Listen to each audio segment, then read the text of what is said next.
తూర్పు గోదావరి అభివృద్ధిపై దృష్టి పెట్టండంటూ వినతిపత్రం ఇచ్చారు ఎమ్మెల్సీ సోము. 31 నామినేటెడ్ పోస్టులు భర్తీ చేసింది కూటమి ప్రభుత్వం. స్త్రీ శక్తిపై బీ అలర్ట్ అన్నారు ముఖ్యమంత్రి చంద్రబాబు. ఆగస్టు 15వ తేదీన ప్రారంభించబోతున్న మహిళలకు ఉచిత బస్సు ప్రయాణం, మహిళలకు ఇబ్బంది కలగకుండా సౌకర్యాలు కల్పించాలంటూ, అలాగే ఎలాంటి అవాంతరాలు జరగకుండా, వారికి ఎలాంటి ఇబ్బంది కలగకుండా జాగ్రత్తలు తీసుకోవాలంటూ దిశానిర్దేశం చేశారు ముఖ్యమంత్రి చంద్రబాబు నాయుడు. రద్దీ నిర్వహణ, మర్యాదపూర్వక ప్రవర్తన, భద్రత, ముఖ్యంగా ఈ మూడింటిపై దృష్టి పెట్టాలని ఆర్టీసీ అధికారులను, పోలీస్ డిపార్ట్మెంట్ను ఆదేశించారు ముఖ్యమంత్రి చంద్రబాబు నాయుడు. మహిళల ఉచిత బస్సు ప్రయాణం మూలంగా ఆటో డ్రైవర్లకు ఏదైనా ఇబ్బంది కలిగితే వారితో కూడా చర్చలు జరిపి వారి సాధక బాధలు తెలుసుకుని వారికి కూడా న్యాయం చేద్దాం. ఆ విధంగా దృష్టి సారించి వారి దగ్గర వారి కష్టకాలు తెలుసుకుని రిపోర్ట్ ఇవ్వమని చెప్పి అడిగారు ముఖ్యమంత్రి. రియల్ టైంలో రాజధాని అమరావతి, బెస్ట్ లివబుల్ సిటీగా అమరావతి ఉండాలంటూ ముఖ్యమంత్రి దిశానిర్దేశం. నిర్దేశిత గడువుకు ముందే పనులు పూర్తి కావాలి. ఏదైతే టైం బాండ్ ఫిక్స్ చేసుకున్నామో దానికంటే ముందే వేగవంతంగా పనులు పూర్తి కావాలని IAS, IPS group 1, group 2, group 3, group 4 apartments త్వరితగతిన పూర్తి చేసి వారికి కేటాయించాలని చెప్పి ముఖ్యమంత్రి నిర్ణయం తీసుకున్నారు. అదే రకంగా సిఆర్డీ అధికారులకు దిశానిర్దేశం చేశారు. పనుల పురోగతి, భూ కేటాయింపులపైన సమీక్ష నిర్వహించారు ముఖ్యమంత్రి. 2014-19లో తెలుగుదేశం పార్టీ అధికారంలో ఉండగా అమరావతి నిర్మాణానికి కావాల్సిన ఇసుకను నిల్వ చేసిన సంగతి తెలిసిందే. తర్వాత జగన్మోహన్ రెడ్డి పరిపాలన వచ్చిన తర్వాత ఆ ఇసుక మొత్తం ఎత్తుకెళ్ళిపోయి బయట అమ్ముకున్న సంగతి తెలిసిందే. అమరావతిని ఎలా నాశనం చేశారో చూసాం. ఆఖరికి వేసిన రోడ్లు కూడా ఎత్తుకుపోయారు, కంకర ఎత్తుకుపోయి అమ్ముకున్నారు, ఇసుక ఎత్తుకుపోయి అమ్ముకున్నారు. అలాంటి నీచపు పాలన చూసాం గతంలో మనం. ఆ దొంగతనాల మీదే ముఖ్యమంత్రి గారికి కాంట్రాక్టర్లందరూ ఫిర్యాదు చేశారు. విజన్తోనే ప్రగతికి వెలుగులు అన్నారు ముఖ్యమంత్రి. విద్యుత్ లేని ఊరు నుంచి వచ్చి సంస్కరణలు ప్రవేశపెట్టి రాష్ట్ర దిశ మార్చానంటూ తెలియజేశారు ముఖ్యమంత్రి చంద్రబాబు. సంకల్పం పెట్టుకుంటే సాధించలేనిది ఏదీ ఉండదు. నియోజకవర్గ బలాలు బేరీజ్ వేసి అభివృద్ధికి తోడ్పడండి. ప్రజాప్రతినిధులను, అధికారులను సమన్వయం చేసుకోండి అంటూ దిశానిర్దేశం చేశారు చంద్రబాబు. స్వర్ణాంధ్ర విజన్ 2047 యంగ్ ప్రొఫెషనల్స్కు సీఎం పిలుపు. నియమితులకు ధృవీకరణ పత్రాలు అందజేసిన ప్రణాళిక శాఖ. పులివెందులలో జరిగిన జడ్పీటీసీ ఉప ఎన్నికల్లో ప్రజాస్వామ్యం గెలిచిందంటూ జగన్మోహన్ రెడ్డి ఏదైతే 11 సీట్లలో గెలిచాడో అలాగే పులివెందుల జడ్పీటీసీ ఉప ఎన్నికల్లోనూ, ఒంటిమిట్ట జడ్పీటీసీ ఉప ఎన్నికల్లో కూడా 11 మంది అభ్యర్థులు నిలబట్టాన్ని ఎత్తి పొడుస్తూ రాష్ట్ర అధ్యక్షుడు పల్లా శ్రీనివాసరావు యాదవ్ నిన్న ప్రెస్ మీట్లో జగన్మోహన్ రెడ్డిని ఎగతాళి చేస్తూ మాట్లాడిన విషయాలు చూసాం మనం. 1995లో గెలిచింది టీడీపీ ఆ సీట్ని. పులివెందుల జడ్పీటీసీ ఎన్నికల్లో గెలిచి నాడు తెలుగుదేశం పార్టీ ఉన్న తులసిరెడ్డి గారు జడ్పీ చైర్మన్ అయిన పరిస్థితి. 90 తర్వాత ఎన్నికంటూ జరగలేదు, ప్రజాస్వామిక పాలన అక్కడ జరగలేదు. వైఎస్ రాజశేఖర రెడ్డి కుటుంబం దారుణాలు, దాష్టికాలు, దౌర్జన్యాలు, దొమ్మీలు, హత్యలు చేసి ఎన్నికలు జరగకుండా ఏకపక్షంగా చేసిన తీరు గమనించాం. 30 సంవత్సరాల తర్వాత మళ్ళీ నేడు పులివెందులో ప్రజాస్వామ్యయుతంగా కూటమి పాలనలో ప్రజా బ్యాలెట్ నిర్వహించి ఓటర్లు స్వచ్ఛందంగా వచ్చి ఓట్లు వేసుకునేలా ఏర్పాటు చేశారు చంద్రబాబు నాయుడు గారు. 30 సంవత్సరాల తర్వాత ఓట్లు వేసిన ఆ ప్రజలు, ఆ ఓటర్లు ఆనందం వ్యక్తం చేశారు.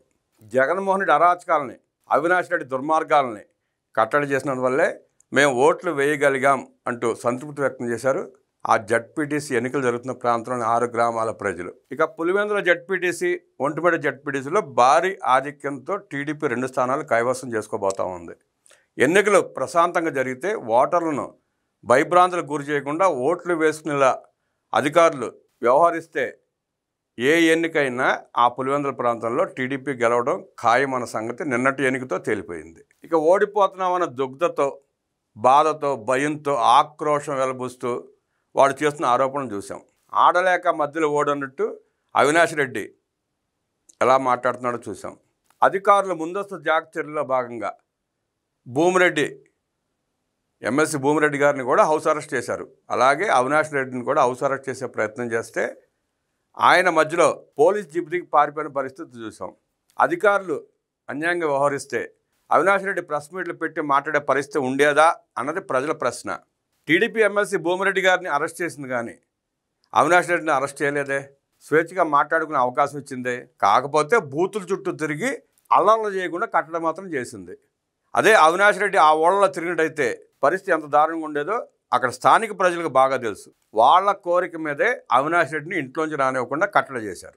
వైఎస్ వివేకానంద రెడ్డి హత్య తర్వాత అవినాష్ రెడ్డి జగన్మోహన్ రెడ్డి గ్రాఫ్ ఎలా పడిపోయిందో నిన్న ఎన్నిక స్పష్టం చేసింది. జగన్మోహన్ రెడ్డి అధికారంలో ఉన్నప్పుడే 19 ముందే జరిగిన ఎమ్మెల్సీ ఎన్నికల్లో భూమిరెడ్డి గారు అదే పులివెందుల నుంచి అత్యధిక మెజార్టీ సాధించారు. ఇవాళ కూటమి పాలన వచ్చిన తర్వాత చంద్రబాబు నాయుడు గారు ముఖ్యమంత్రి అయిన తర్వాత గెలవటం కాదు, జగన్మోహన్ రెడ్డి ముఖ్యమంత్రిగా ఉండగానే ఆనాడు జగన్మోహన్ రెడ్డి పులివెందుల ఎమ్మెల్యే, రాష్ట్ర ముఖ్యమంత్రి, ఆ ప్రాంతం నుంచి అత్యధిక ఓట్లు సాధించాడు ఆయన. టీడీపీ ఘన విజయం సాధించింది ఎమ్మెల్సీ ఎన్నికల్లో. తర్వాత కూటమి ప్రభుత్వం వచ్చిన తర్వాత కూడా నీటి తిరుగు సంఘాలన్నీ టీడీపీ గెలిచింది. ఇవాళ జరిగిన ప్రజాస్వామికయుతంగా జరిగిన ఎన్నికల్లో టీడీపీ జడ్పీటీ స్థానాన్ని గెలుచుకోబోతా ఉంది. పులివెందుల నియోజకవర్గ ప్రజలు హర్షధ్వానాలు తెలియజేస్తున్నారు. కూటమి ప్రభుత్వం సక్రమంగా ఎన్నికలు నిర్వహించిందని, మా ఓట్లు మేము స్వచ్ఛందంగా 30 సంవత్సరాల తర్వాత వేసుకోగలుగుతామంటూ సంతోషాన్ని వ్యక్తం చేశారు. ఆ పరిస్థితి కల్పిస్తే పులివెందుల ఎమ్మెల్యే స్థానం కూడా గెలవడం పెద్ద విషయం కాదు. నిన్న జడ్పీటీసీ ఎన్నికలు జరిపినట్టు పోలీసు అధికారులు, ఈసీ ఎమ్మెల్యే ఎన్నికలు కూడా నిర్వహిస్తే పులివెందుల ఎమ్మెల్యే స్థానాన్ని టీడీపీ గెలవడం పెద్ద కష్టం కూడా కాదు. వైనాట్ 175 అన్నాడు, వైనాట్ పులివెందుల అంటున్నారు టీడీపీ శ్రేణులు. గతంలో కూడా జగన్మోహన్ రెడ్డి కానీ వైఎస్ రాజశేఖర రెడ్డి కానీ దౌర్జన్యాలతో దొమ్మెలు చేసి, బూతులు ఆక్రమించి, రిగ్గింగ్ చేసుకుని, హత్యాకాండ చేసి గెలిచారు తప్ప వాళ్ళకి అక్కడ సినిమా ఏమీ లేదు. ప్రజలు వాళ్ళ మీద అభిమానం ఏమీ లేదు.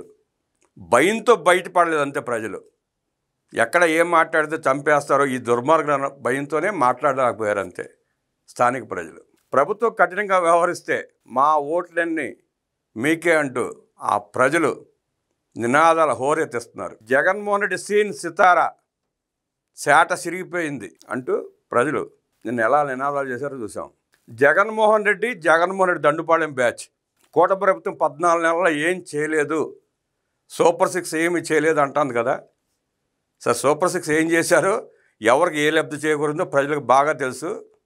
మీ మీద మీకు ఆ నమ్మకం ఉంటే, మళ్ళీ గెలుస్తామన్న విశ్వాసం ఉంటే, మీకు దమ్ముంటే ఆ 11 స్థానాలకు రాజీనామా చేసి మళ్ళీ ఎన్నికల్లో పోటీ చేసి ఒక్క స్థానమన్నా గెలవండి. అప్పుడు జగన్మోహన్ రెడ్డి పట్ల ప్రజలకు కాస్తో కూస్తో నమ్మకం ఉందన్న అభిప్రాయం ప్రజల్లో కలుగుతుంది.